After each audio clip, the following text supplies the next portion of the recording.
आज Doubtnut app download करें। Doubtnut पर अपने सभी गणित, रसायन विज्ञान, भौतिक विज्ञान और जीव विज्ञान के डाउट्स का करो सफाया। बस प्रश्न की फोटो खींचो, एक ही प्रश्न को क्रॉप करो और तुरंत वीडियो सोल्यूशन पाओ। अभी डाउनलोड करें। हेलो एवरीवन, हमारा प्रश्न दिया हुआ है, निम्नलिखित को उचित उदाहरणों से समझाइए। प्रतिलोह चुंबकत्व। प्रतिलोह चुंबकत्व को समझने के लिए प्रतिलोह चुंबकीय पदार्थ को समझना होगा। ठीक है, तो प्रतिलोह चुंबकत्व क्या होता है? तो वैसा पदार्थ जो चुंबकीय क्षेत्र में रखने पर बाहरी चुंबकीय क्षेत्र के विपरीत दिशा में चुंबकीकृत हो जाता है, मतलब कि विपरीत डायरेक्शन में जाने लगता है। जो चुंबकीय क्षेत्र है उसके अपोजिट साइड में जो जाने लगेगा उसको प्रतिलोह चुंबकीय पदार्थ बोलेंगे। और इस गुण को प्रतिलोह चुंबकत्व कहा जाता है। और ये जो प्रॉपर्टी है इसी को बोलते हैं, इस गुण को प्रतिलोह चुंबकत्व कहा जाता है।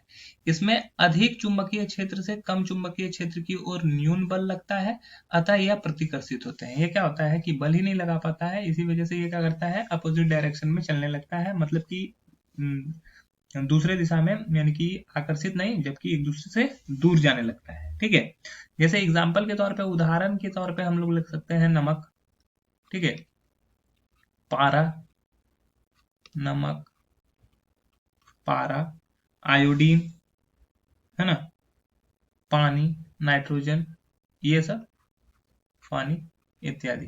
तो ये सब में क्या होता है, इसको समझने के लिए क्या करना होगा कि जिसमें परमाणु का कुल चुंबकीय आघूर्ण शून्य होता है, जब इसको बाहरी चुनाव क्षेत्र में रखा जाता है, बाहरी चुंबकीय क्षेत्र में रखते हैं, तो इसका जो बल केंद्र की ओर और दूसरा जो बल होता है वो केंद्र की बाहर की ओर लगता है। इसका जो मान लो ये डोमेन रहता है ना, कुछ इस प्रकार से रहता है, एक सीधा डायरेक्शन में, एक उल्टा डायरेक्शन में, एक सीधा डायरेक्शन में और एक उल्टा डायरेक्शन में, एक सीधा डायरेक्शन में और एक उल्टा डायरेक्शन में। इस प्रकार से यह प्रतिलोह चुंबकत्व का गुण रहता है, जिसके वजह से क्या होता है कि एक बल बाहर की तरफ और एक बल अंदर की तरफ कार्य करता है।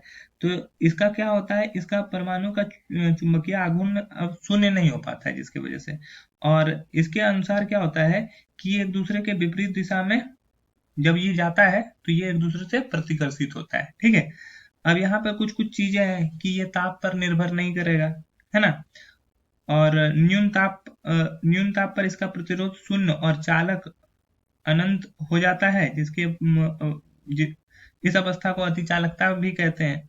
तो ये सब इसके विशेषताएं बोल सकते हो कि इन सभी प्रेजेंस में इस पर ताप का कोई प्रभाव नहीं पड़ता है। इसमें चुंबकीय प्रकृति इकाई का जो मान होता है ऋणात्मक होता है, लेकिन 1 से कम होना चाहिए। और प्रति चुंबकीय पदार्थ के लिए जो इसका मान होता है ना, धनात्मक होता है, लेकिन वो 1 से कम होना चाहिए। धनात्मक हो लेकिन 1 से कम हो, और उसमें अगर चुंबकीय प्रवृत्ति इकाई का मान देखेंगे तो वो ऋणात्मक होता है, लेकिन 1 से कम होना चाहिए। इसको चुंबकीय क्षेत्र में रखने पर इससे जो गुजरने वाली चुंबकीय रेखा होती है ना, चुंबकीय क्षेत्र रेखा, उसमें कमी भी आती है। तो आशा है कि आपको समझ में आया होगा। That's all, thank you. कक्षा 6 से 12वीं से लेकर नीट, IIT, JEE वो एडवांस के लेवल तक 1 करोड़ से ज्यादा छात्रों का भरोसा। आज ही डाउनलोड करें डाउटनेट ऐप या व्हाट्सएप करें अपने सारे डाउट्स 8400 400 400 पर।